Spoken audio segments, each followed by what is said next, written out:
tal, amigos? Estamos en una nueva emisión de Discutamos México. El día de hoy vamos a dedicarlo a un periodo particularmente poco estudiado realmente en la historiografía contemporánea de nuestro país, que es el periodo de la guerra, de la Segunda Guerra Mundial, un momento en que un personaje muy puntual, conocido como el presidente Caballero, asume el poder. Estoy hablando del general Manuel Ávila Camacho, y que le toca vivir una circunstancia particularmente difícil que el día de hoy vamos a tratar de analizar. Está con nosotros el día de hoy Gustavo García, un gran amigo, especialista en cine, muy reconocido como una figura con una enorme cultura cinematográfica, literaria. Muchísimas gracias por estar aquí. Basta, Gustavo. basta, Ricardo, me abrumas. También está con nosotros mi queridísimo maestro y amigo Ignacio Sosa, un latinoamericanista de primer nivel, historiador muy querido. Yo realmente lo aprecio muchísimo, fue mi maestro en muchas ocasiones y sigue siéndolo. Y también está con nosotros Rafael Loyola, quien es un sociólogo, también un importante estudioso del México de la década de los años 40. Y pues muchísimas gracias a todos ustedes por estar aquí con nosotros. Quisiera empezar esta plática sobre el sexenio de Manuel Ávila Camacho con un primer tratamiento de cómo llega Ávila Camacho al poder. Las elecciones de 1940 son elecciones un tanto complicadas por el surgimiento de una oposición dentro del propio grupo que está en el poder, encabezado por el general Juan Andreu Almazán. Y quisiera empezar preguntándole a Rafael Loyola, ¿cuáles serían, digamos, las características de esta sucesión presidencial de 1940? Yo llamaría la atención sobre lo siguiente. Una primera cuestión es una gran continuidad que se da entre el régimen de Cárdenas y el gobierno de Ávila Camacho.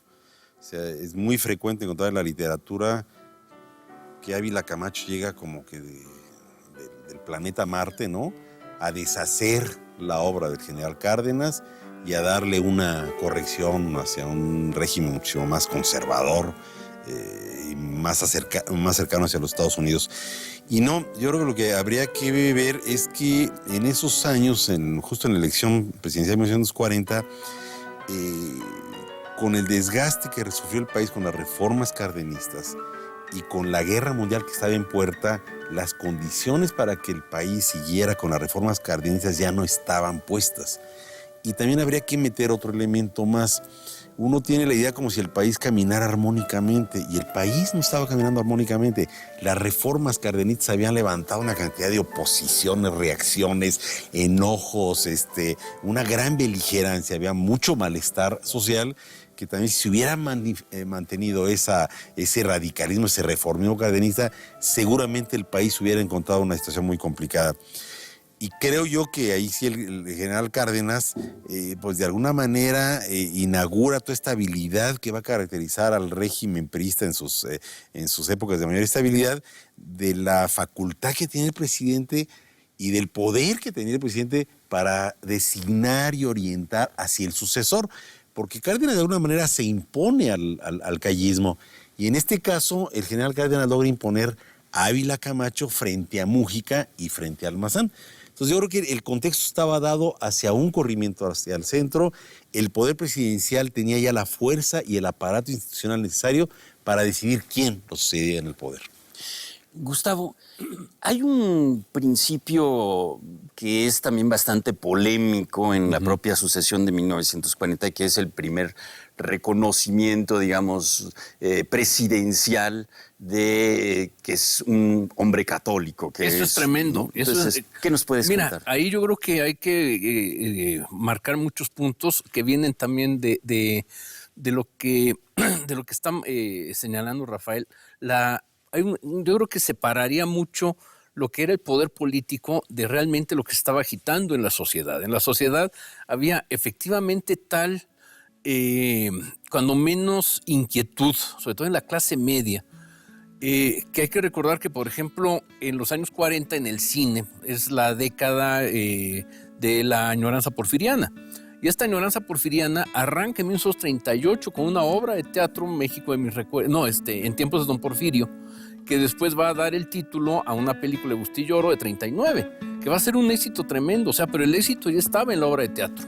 Es decir, la obra de teatro, que era una serie de sketches así muy melancólicos y nostálgicos y tal, fue un trancazo contra el fracaso de aquella obra que hizo el Panzón Soto en Bellas Artes, ¿no? Que era toda esta celebración del nacionalismo oficial.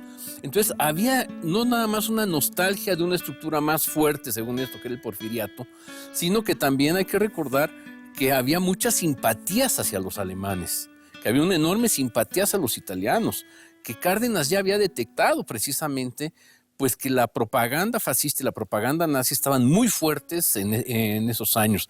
Es decir, digamos, en términos culturales, yo creo que fue una época en donde entraron muchas voces, más que en el sexenio cardenista, en donde prácticamente lo que teníamos era una visión mucho más de izquierda, mucho más radical. En el sexenio de Ávila Camacho hay este equilibrio que me parece que fue enormemente sano, ¿no? Ignacio, hay un factor que es muy importante en la sucesión de 1940 y que también aparece con con cierta vehemencia en la propia historiografía, que es la presencia de Wallace en la toma de posición, ¿no? O sea, la presencia del secretario de Estado norteamericano, ¿no? En la toma de posición, un poco como mostrando ya una especie de beneplácito de los Estados Unidos en la llegada al poder de Manuel Ávila Camacho. ¿Cuál sería el papel de los Estados Unidos, o incluso no solamente de los Estados Unidos, de otros países, en este proceso de sucesión? Bueno, es fundamental. El contexto internacional debe ser considerado como la parte que va a explicar muchos de los acontecimientos de la política interna. No hay que olvidar que después de las elecciones en las que hubo violencia, acciones realmente de pistoletazo, de robo de urnas, Juan Andreu Almazán se traslada a los Estados Unidos, precisamente porque todos sus seguidores están pidiendo que reclame el triunfo y que lo haga suyo. Él viaja a los Estados Unidos, solicita la venia del gobierno estadounidense y cuando regresa a México dice: acepto ya la decisión que se expresó en las urnas. Él se retira, no realiza ninguna acción política. Y entonces cuando viene el representante del gobierno de los Estados Unidos, evidentemente es para ratificar lo que ya se había negociado en los Estados Unidos. Otra cuestión que a mí me gustaría comentar es que la política interna de México tiene que ser vista en un panorama más amplio. Vamos a pasar con la administración de Ávila Camacho de un gobierno y de un país que quiere la soberanía a un país que tiene que negociar la interdependencia.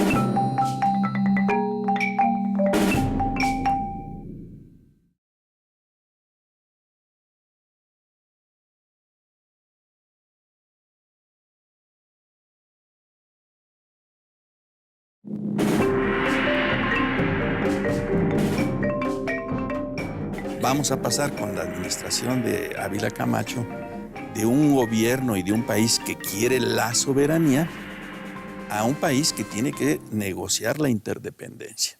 Pero imagino que eso es lo que vamos a...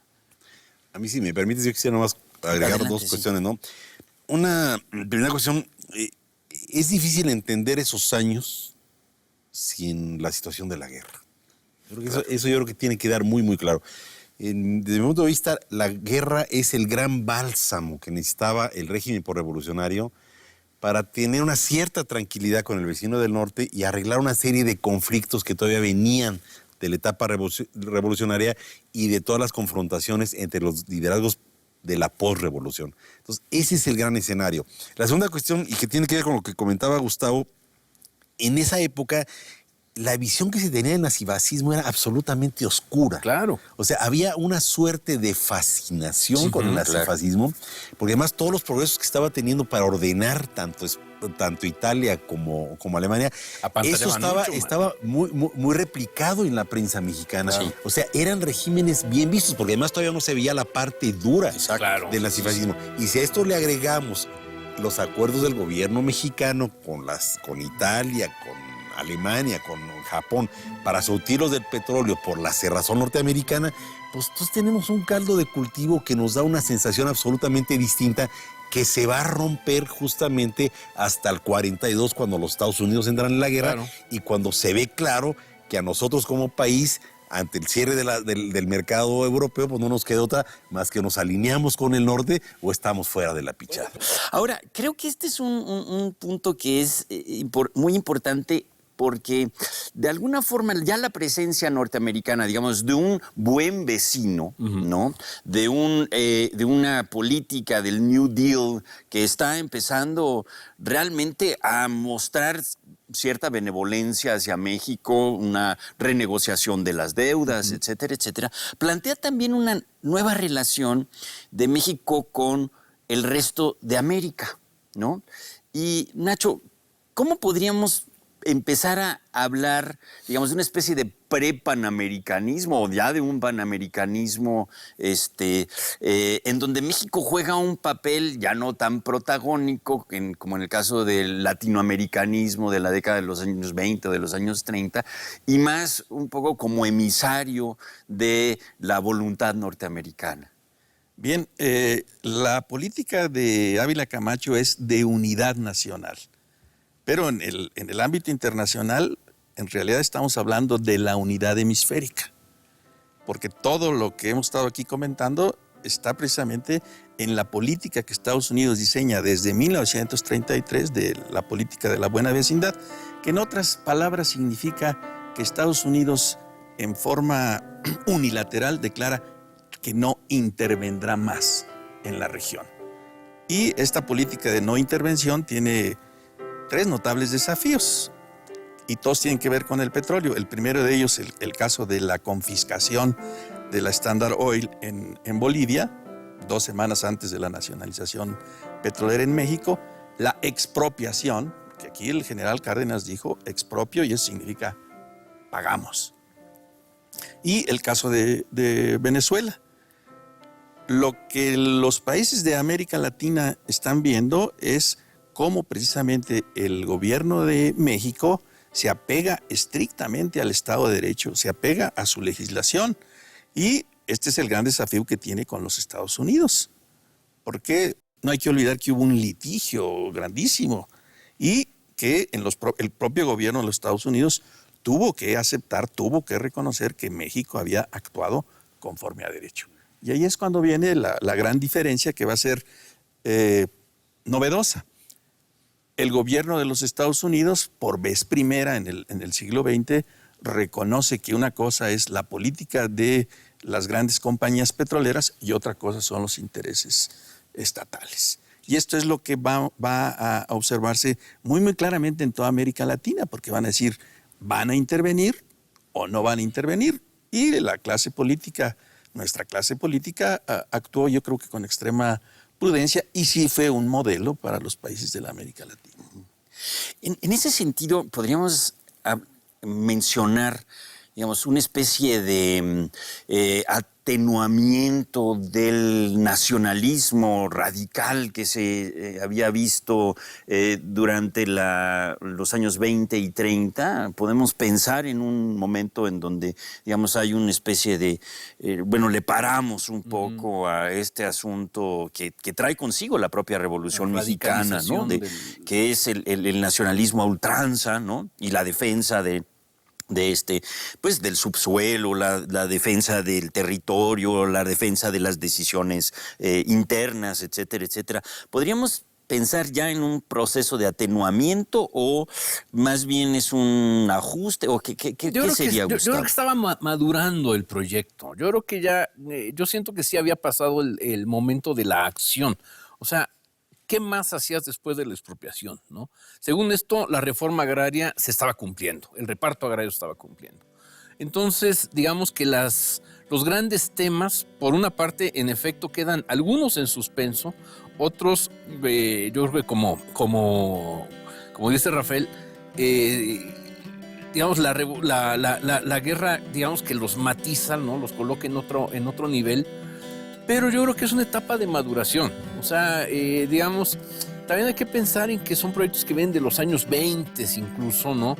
Pero que tienen que ver también con que el Partido Comunista, por ejemplo, también se queda un poco en la congeladora porque no sabe qué dictados puede mandar Moscú, por ejemplo, ¿no? Ya ha cometido ciertos excesos como el asesinato a Trotsky, ¿no? O sea, ya le han pasado muchas cosas a las izquierdas, ya le han pasado muchas cosas también a la derecha. La derecha misma no sabe hasta dónde puede llegar, hasta dónde puede crecer, ¿no? Y de todos modos tenemos un Estado que realmente está muy fuerte. Ahora, yo creo que, y ahí estoy totalmente de acuerdo con lo que dijo Rafael hace un rato y también con lo que dijo Nacho, y es que la propia guerra, ¿no? El fenómeno mundial que se está suscitando precisamente entre fines de 39 y bueno, que está adquiriendo unas dimensiones monumentales en 1942, 41, ya con la entrada de Estados Unidos, ¿no? Va a marcar una especie de posicionamiento, ¿verdad?, de México y a nivel internacional, ¿no? O sea, en parte por su situación estratégica, pero también porque de alguna forma está demostrando que, digamos, estos radicalismos o estos exabruptos, podríamos decir, que se habían manifestado con una enorme particularidad durante los años 20 y 30, están pues un tanto, digamos, aligerados, ¿no? La Segunda Guerra también no solamente pone a México en el espectro internacional, sino también trae al mundo entero a México, ¿no?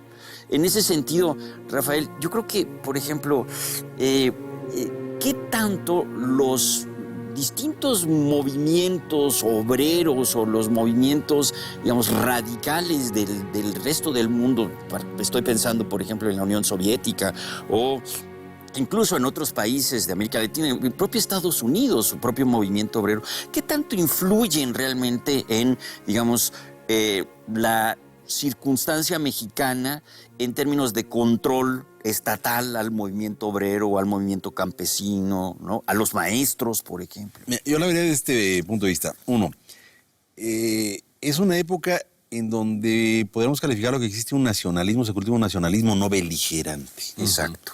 O sea, el nacionalismo se mantiene, se cultiva, se recrea, sí, claro, pero ya no es este nacionalismo que quiere matar al imperio, lucha de clases, ¿no? Lucha de clases, expropiación, todo contra los ricos y sobre todo contra el imperio, que en este caso eran los Estados Unidos, ¿no?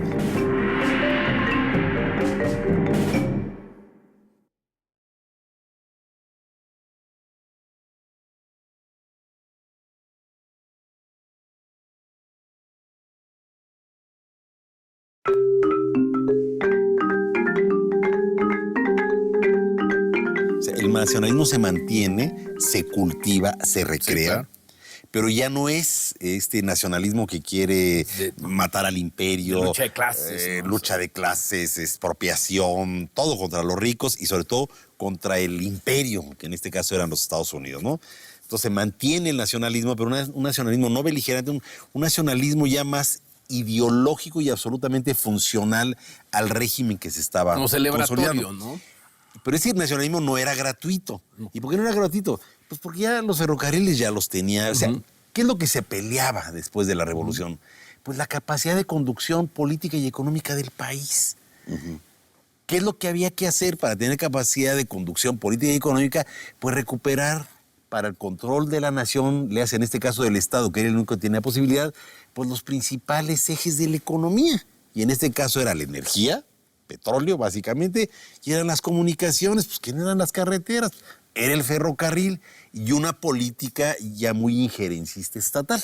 Y terminando con tu pregunta final, Ricardo, esto no nada más es el régimen el que lo hace, sino yo creo que ya es un movimiento social en donde los principales actores políticos, incluyendo los sindicatos, están absolutamente presentes. Y en ese momento está la tesis lombardista, que era la que dominaba, de que, bueno, para hacer la revolución socialista, lo primero que tenemos que hacer es desarrollar el capital. Entonces, en consecuencia, desarrollemos el capitalismo, desarrollemos a la burguesía y más adelantito nos los abrochamos y los expropiamos. Pero por lo pronto los entendemos muy bien. Y entonces viene todo el conflicto con todo el sector comercial, que eran los importadores, y entonces había que desarrollar una industria nacional, etc, etc. Pero hay un encadenamiento de acontecimientos que nuevamente regresamos a la reiteración. Es la guerra la que permite potenciar todas estas corrientes absolutamente hacia la estabilización, hacia el reencuentro, hacia la moderación, hacia el desarrollo y hacia la construcción del nuevo régimen. Claro, claro. Y esto también hace, o sea, este planteamiento trae consigo también sus propias tensiones, ¿no? O sea, de hecho, también es cierto que de pronto la guerra muestra ciertas ambiciones territoriales de Estados Unidos, ¿no? De protección de fronteras, de protección de espacios. De hecho, hay asesores técnicos por todas partes del país, ¿no? Particularmente en Tehuantepec, ¿no? Etcétera, etcétera. Podríamos decir, esta primera injerencia de corte militar, ¿no? Que está justificada por la propia guerra, ¿no? Incluso, por ejemplo, el hecho de que corrieran tan fuertes rumores de que México entra a la guerra no porque le hunden un submarino alemán sus dos barcos, sino porque son los Estados Unidos los que están empujando a México a la guerra. Digamos, este injerencismo norteamericano, ¿verdad?, es recibido por ciertos sectores de la sociedad mexicana, también con bastante reticencia, ¿no? En ese sentido, Nacho. Sí, no hay que olvidar lo que dice el pensamiento conservador, Taracena, que continuamente está criticando a Manuel Ávila Camacho y su voz tipluda, que está diciendo quién le escribirá los discursos a este señor, que no sabe ni leerlos. Y en este contexto lo que nosotros vamos a tener que ver es pues la determinación geográfica que tiene México, que es la que nos va a condicionar. Somos inevitablemente vecinos de los Estados Unidos y este nos considera un aliado que debe ser fortalecido, pero tiene una mirada continental. El peligro que están viendo que viene del oriente, que viene de Japón, pues puede atacar Panamá, que es la arteria fundamental. Y por esa razón solicitan no solo al gobierno mexicano, sino a los gobiernos que ellos consideran estratégicos, al gobierno brasileño, pues que les permitan establecer bases militares. Brasil, en ese sentido, muestra una actitud mucho más condescendiente y obtiene más beneficios. Y México, no hay que olvidar que ahí el general Cárdenas, que es nombrado el comandante del Pacífico, dice, bueno, México tiene la capacidad de defenderse por sí solo. Lo único que necesitamos es que nos doten del equipo. De alguna forma, esto que planteaba Rafael, que es el inicio del desarrollo estabilizador, ¿no? ¿Qué quiere decir esto de desarrollo estabilizador, ¿no? En el fondo, parece, de la misma manera como la propia noción de unidad nacional, parecen entre discurso, ¿no? Justificación política, ¿no? Bandera política incluso, pero yo creo que en el caso de este momento, de la década de los años 40, el modelo de desarrollo estabilizador, y me gustaría ver si lo podemos comparar con lo que nos está pasando hoy en día, ¿no? Este modelo de desarrollo estabilizador está haciendo que México despegue económicamente de una, digamos, podríamos decir, de una sociedad eminentemente agraria a un proceso industrializador, urbanístico, etcétera, etcétera, un fenómeno modernizador, finalmente, ¿no? Y que finalmente va a tener, digamos, un impacto enorme a lo largo del siglo XX mexicano, ¿no? Rafael, este desarrollo estabilizador, digamos, ¿en qué consiste básicamente? ¿Cuál es la idea detrás de esto? Yo creo que este es uno de los grandes acontecimientos de la época. Y yo me atrevería a decir que la Revolución Mexicana o el proyecto revolucionario innovó en muchos sentidos y se adelantó o fue contemporáneo a procesos que ya estaban ocurriendo a nivel internacional en términos del cambio del modelo económico y sobre todo de la posición del Estado en la economía. ¿Qué es lo que quiero decir con esto? Hace poco estaba leyendo en estos días casualmente esta célebre artículo o capítulo del libro de Cosío Villegas de la 1946, la crisis de la Revolución Mexicana, ¿no? Entonces, él hablaba justamente de los asaltos al liberalismo en esa época. Bueno, ¿qué sucede aquí? La entreguerra, ¿sí?, y la Segunda Guerra Mundial liquidó totalmente el libre mercado sin controles y liquidó totalmente el laissez-faire. O sea, este Estado observador con una economía que se mueve como quiere vino al traste justamente en la entreguerra y en la Segunda Guerra Mundial. Y como parte de esto ya tenemos los destellos en Estados Unidos con Roosevelt, que empieza a utilizar los instrumentos del Estado para levantar la economía, pero luego tenemos los ejemplos más descarnados de Italia y de Alemania, que meten el corporativismo, meten estos estados corporativos, pero ellos meten, sobre todo ponen a funcionar el Estado como el gran orientador y rector de la economía. Y resulta que en el caso mexicano, la Revolución Mexicana y el proyecto de país que tiene la Constitución está planteando justamente la necesidad de un juego distinto del Estado para poder tener un país absolutamente distinto. Y justamente es en el régimen de Lázaro Cárdenas cuando se ensaya a fondo lo que luego va a ser el desarrollo estabilizador. El Estado, economía mixta, para empezar, y segundo, el Estado, el gran interventor, gestor y conductor del desarrollo económico. Bueno, era un país pobre, era un país asediado. Entonces, ¿qué es lo que hace el gobierno? Pues echar a andar la maquinita de los billetes, y ese es el gran costo económico que tuvo el cardenismo, porque era un país pobre, pero demostró que con reforma agraria, con obra pública, con obra educativa, con obra sanitaria, el país empezó a saldar una deuda social, pero empezó a crear consumidores. Exacto. Y es justamente la Segunda Guerra Mundial la que va a permitir que se desarrolle este modelo y que este modelo se consolide en el gobierno sucesor de Ávila Camacho. Ahora, hay un factor, y creo que este es un punto que, en efecto, surge de alguna forma de la propia revolución, se marca, digamos, con una enorme vehemencia durante el cardenismo, pero que finalmente, digamos, casi me atrevería a decir que Ávila Camacho es el primer beneficiario, ¿no? Que es este presidencialismo, ¿no? Esta forma de estructurar a la clase política mexicana, ¿verdad? Un poco en esta noción también, para citar al mismo Cosío Villegas, ¿verdad? El sistema planetario, ¿no? Vertical. Exacto, ¿no? El sol ahí, sí, ¿no? Y todo el mundo rondando alrededor de él. Este presidencialismo que finalmente va a tener digamos, una dimensión escenográfica en la ceremonia de la Unidad Nacional, ¿no? Porque ahí están todos los expresidentes, etcétera, etcétera. Tiene un impacto puntual en la sociedad mexicana, ¿no, Gustavo? Yo creo que sí, pero yo creo que es un fenómeno a nivel mundial. O sea, yo creo que nunca los presidentes fueron tan fuertes como en esa época, o bueno, los mandatarios. Vamos, Europa está controlada por enormes dictadores, ¿no? Claro. Que usan los medios de comunicación para consagrarse. Pensemos en las películas de Leni Riefenstahl, ¿no? O pensemos en el uso que Mussolini daba a la propia Cinecittà, ¿no? O bueno, o Stalin, que lo estamos dejando de lado, pero yo creo que la influencia de la Unión Soviética en el modelo mexicano era tremenda también.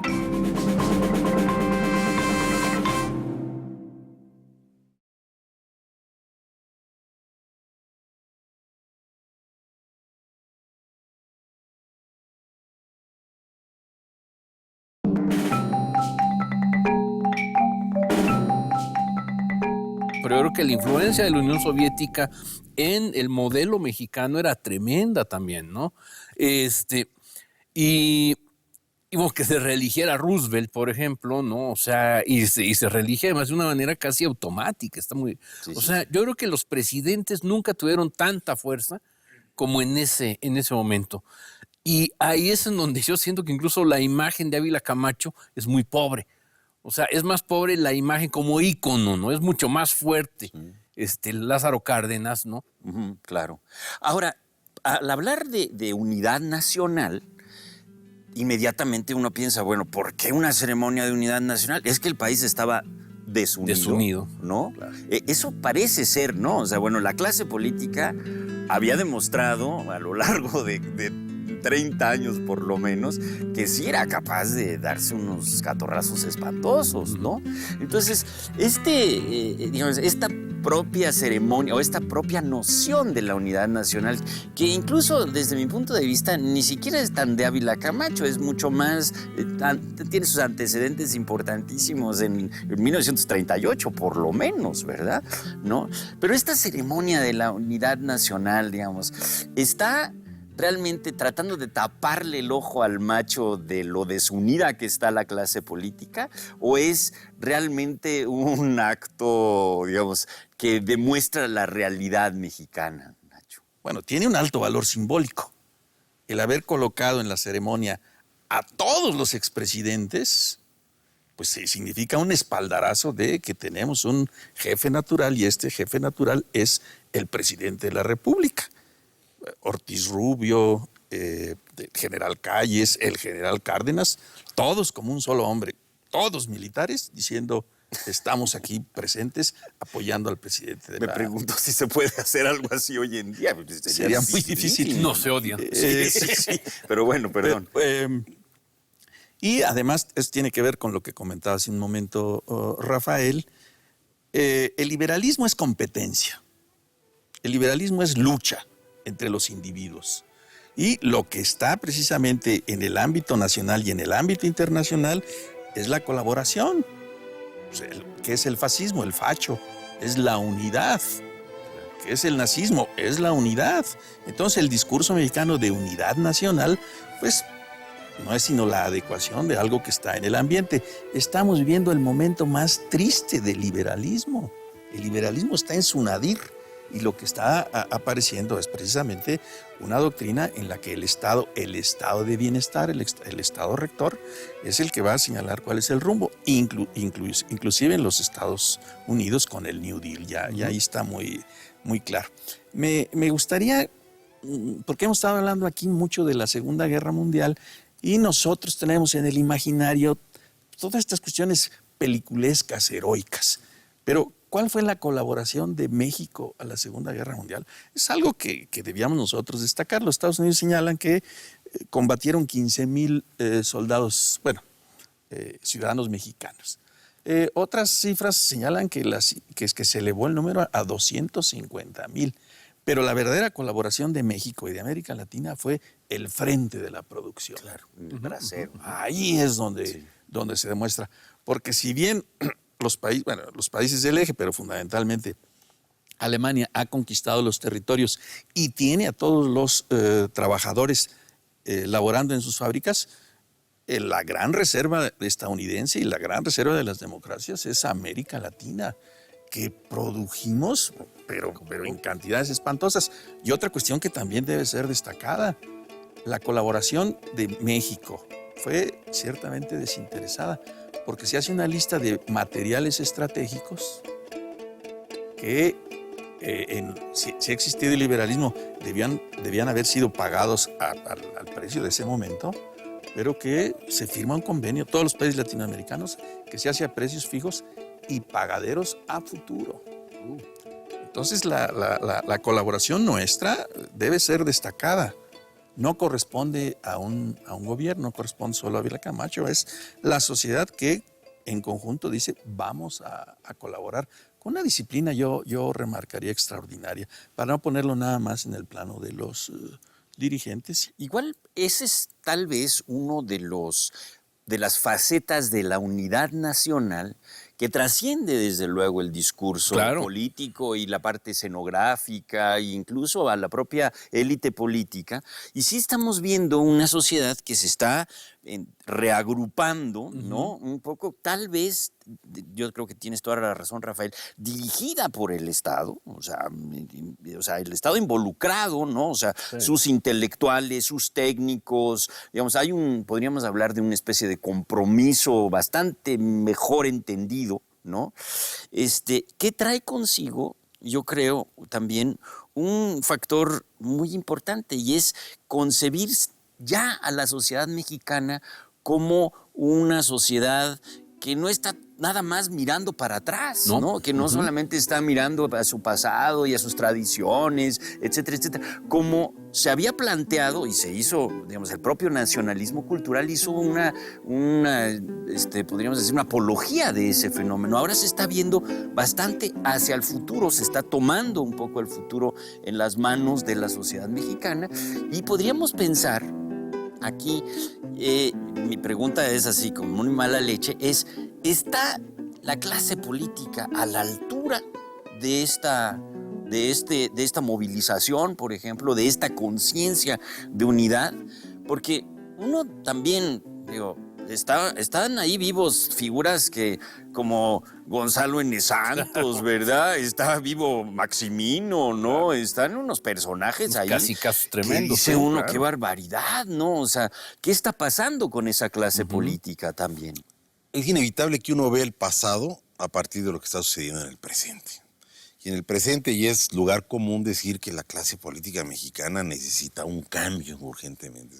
O sea, tenemos un país absolutamente confrontado, que se nos está yendo de las manos, con una cantidad de problemas impresionantes, y habrá programas donde discutirán esto. Pero siempre sale todo esto que justamente acabas de decir tú, Ricardo, de una clase política que no está a la altura de los retos, la actual, la contemporánea, ¿no? Bueno, desde mi particular punto de vista, los años 40, los años 50, lo que yo encontraré es que tenemos una clase política muy a la altura de lo que el país requería, porque es justamente en estos años en donde se construyó el país que nos va a durar y que nos va a llevar a la modernidad, y que nos llevó a la modernidad durante 30 o 40 años. O sea, fue una clase política que vio, pero con una enorme largueza, vio la oportunidad de la guerra, vio la oportunidad económica de la guerra, vio la necesidad de alinearse con los Estados Unidos. Tampoco fue una cosa así gratuita, porque el diablo para nosotros han sido los norteamericanos, y dijeron, bueno, pues esta es la oportunidad, porque además no nos va a quedar de otra. Y resulta que es el momento en donde el país empieza a brincar de los 16, 18 millones de habitantes que había Porfiriato, Revolución, a lo que serán años después 50, 60, 70 millones de habitantes, con un país industrializado. Además, vio con una enorme habilidad el papel que iba a jugar el campo para subsidiar y financiar el desarrollo industrial. Y es justamente en estos años donde se desarrolla este país, que nos permitió entrar a la modernidad, que luego nos va a permitir entrar al mundo y subirnos como uno de los países con los logros más impresionantes. El milagro económico se hablaba, de que teníamos, ¿no? El Zócalo más grande, la Plaza de Toros más grande. Ahora nos arrepentimos, ¿verdad? Claro. Pero en ese momento nos sentíamos orgullosísimos de que todo era grande, todo era grandioso. Claro. Era la época de las grandes presas, de las carreteras, de la electrificación, la telefonía. De la educación, de la educación. El libro de texto gratuito en los 60. El seguro social, o sea, entra a todas las... Los grandes museos. Fue realmente una clase política que igual fue corrupta, tramposa, todos los defectos que tuvo, antidemocrática, pomposa como el régimen de Miguel Alemán, el culto a la personalidad, pero fue una clase que vio muy lejos. Ahora, creo que tomando un poco esto, y me parece fundamental, ¿no? O sea, un equipo político, un equipo económico, una sociedad que está respondiendo, que se está movilizando, llega el final de la guerra, ¿no? Llega el final de la guerra y ¿qué pasa, no? ¿Qué pasa con México? Resulta que está íntimamente encadenado en la economía norteamericana, ¿no? Este proceso, podríamos llamarlo así, de norteamericanización de la sociedad mexicana, se percibe de pronto, ¿verdad? Claro, Estados Unidos es realmente el gran triunfante de la Segunda Guerra Mundial, ¿no? ¿Qué pasa con México? Digamos, en el momento que cae la bomba en Hiroshima, ¿verdad? Y capitula los japoneses, ¿verdad? ¿Qué pasa con México? ¿Qué sucede? ¿Cuál es, digamos, el fin de la guerra para México?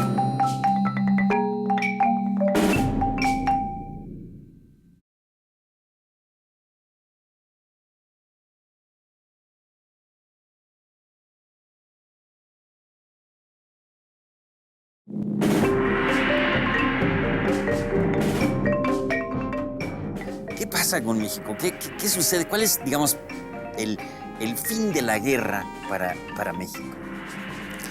Bien, es el gran dilema. ¿Logrará México seguir adelante en su proceso de industrialización? ¿Podrá garantizar el desarrollo mediante su mercado interno o tendrá que ceder ante la presión estadounidense? Y aquí tenemos dos modelos. A contraflujo de lo que dijo Rafael, tenemos a Miguel Alemán, que acepta ser socio menor, y a Getúlio Vargas, que dice, tenemos que defender lo que hemos construido. El desenlace allá con su suicidio en 1953 es un reclamo a la burguesía que dice, no defendimos lo que pudo haber sido nuestro. Y en el caso mexicano hubo una negociación y fue un tránsito mucho más fluido. Pero México pues, se presentó en las cuestiones positivas, en primer lugar como el referente cultural en lengua castellana. Porque todo el periodo de la Segunda Guerra Mundial significa que España y Argentina, que habían sido antes los referentes culturales, ya dejan de serlo. Y ahora es lo que se produce aquí en México. Ahora, esto influye directamente en la sucesión presidencial de 1946, ¿no? O sea, la posición de México después de la Segunda Guerra Mundial es una posición que desde luego puede ser una posición de ventaja, claro, entonces, claro, ¿qué significado tiene precisamente este supuesto tránsito, ¿no? De, digamos, una clase política militarizada, que viene de la revolución, a un tránsito que, digamos, la llegada de los licenciados, claro, ¿no? Para ponerlo en esos términos. Esto tiene una connotación muy importante en términos de cierre de proyecto también. Claro, mira, yo aquí veo un elemento muy importante en la propia trayectoria de Miguel Alemán, ¿no? O sea, porque Miguel Alemán, de gobernador de Veracruz a secretario de Gobernación, en esa etapa, en la etapa de la guerra, él efectivamente se acerca muchísimo al cine, por ejemplo, ¿no? Claro. Él es el que se encarga de favorecer la creación del Sindicato de Trabajadores de la Producción Cinematográfica en la división de sindicatos, ¿no? Castiga el STIC, que era el sindicato original, y se crea un sindicato de lujo, que es el STPC, por ejemplo, ¿no? Él está muy cerca de la XW, está muy cerca de Azcárraga, está muy cerca de la creación del estudio Churubusco, ¿no? O sea, él entiende muy bien el uso que los medios de comunicación pueden tener justamente en este proyecto de hacer una tarea. ¿Cómo recibimos el final de la guerra? Pues con el cine de rumberas. Claro. Es decir, en vez de andar haciendo películas bélicas y qué sé yo, nosotros nos dedicamos a hacer cine de rumberas, a inventarnos a Tintán, inventarnos a Pedro Infante y tal, pero que no fue una tarea local. O sea, nosotros le hicimos la tarea a América Latina. Es decir, le hicimos la tarea al cine argentino incluso. Bueno, pues lamentablemente estamos llegando al final de este programa. Me gustaría que cada uno de ustedes planteara brevemente una conclusión o varias conclusiones. ¿Qué es lo que queda de este periodo de 1940 a 1946 en el que fue presidente Manuel Ávila Camacho? ¿Qué queda hoy en día de ese momento, Nacho? Bien, creo que es un hito que marca la diferencia entre el México tradicional y el México moderno, conflictivo, urbano, y que nos muestra las asignaturas pendientes. ¿Cómo se pagó el esfuerzo bélico? ¿Cómo pagaron los Estados Unidos a México toda su colaboración? Toda América Latina se sintió profundamente frustrada. Los Estados Unidos no mostraron ningún interés en que continuara la industrialización y todos los recursos los asignaron a la reconstrucción de Alemania, a la reconstrucción de Japón, Claro. sus enemigos tradicionales. Entonces, México debe, una hipótesis muy idealista, debe insertarse en el mundo y tratar de no estar tan umbilicalmente ligado a los Estados Unidos. Tenemos que diversificarnos y yo creo que ese es el gran reto, el gran reto. Rafael, ¿para ti qué queda de...? A mí me da la impresión que es el México y el impulso al que de alguna manera había que regresar y replicar, ¿no? O sea, yo lo que llamo la atención, me sigue llamando mucho la atención, es ese ímpetu constructivo y esa capacidad de visión de largo plazo con muchos problemas, ¿no? Con mucha antidemocracia, con guerra sucia, yo creo que había mucho golpe abajo de la mesa, había muchas patadas abajo de la mesa. Digo, hay que recordar la carestía de la vida, o sea, el país no estaba tan homogéneo para todo mundo. A los que no estaban muy de acuerdo se les silenciaba adecuadamente. O sea, no era un país armónico, no era un país homogéneo en términos del impulso hacia adelante que tenía el país, pero un país que se estaba construyendo y que se construyó con una mirada de largo plazo. Eso es lo que yo llamaría la atención. Muy bien. Gustavo. Pues yo ya nada más diría que es una época que nos dejó muchos fantasmas.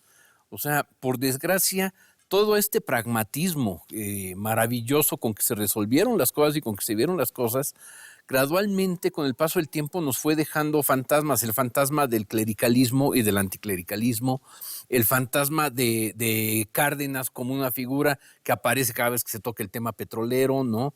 Es decir, y se olvida qué hubiera hecho Cárdenas ahora con el petróleo. Muy posiblemente ya hubiera desaparecido Pemex incluso, ¿no? Sí, es claro. muy posible.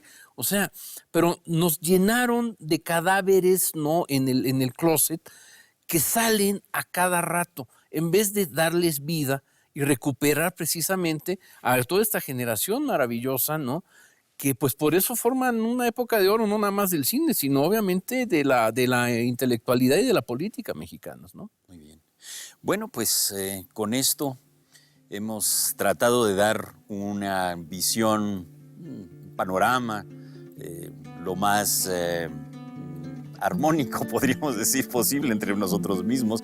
La participación de México en la guerra deja una cauda importante de proyectos, de propuestas y finalmente me atrevería a decir que este sexenio de Manuel Ávila Camacho merece un estudio mucho más a fondo, un pensarlo mucho más y que sirva de alguna forma para poder reflexionar nuestro mundo contemporáneo. Bueno, pues muchísimas gracias por estar con nosotros, Rafael Loyola, Nacho Sosa y querido Gustavo García, por estar ahora con nosotros y los invitamos a otro programa de Discutamos México.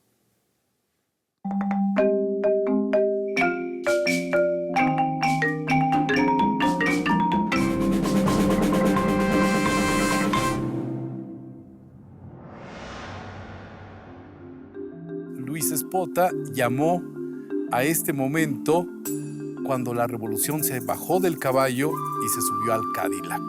O se negocia, o se coopta, o se reprime. O sea, ahí el estigma era que el ejido no producía lo suficiente. El asunto de la democracia pertenece al discurso, no pertenece a la vida real. Lo que se quería era un colchón, crear una clase social colchón que moderara los extremos. Cuando Buñuel expone esta contradicción, él muestra verdaderamente los límites de ese optimismo. Hay optimismo, pero ¿en qué reposa este optimismo?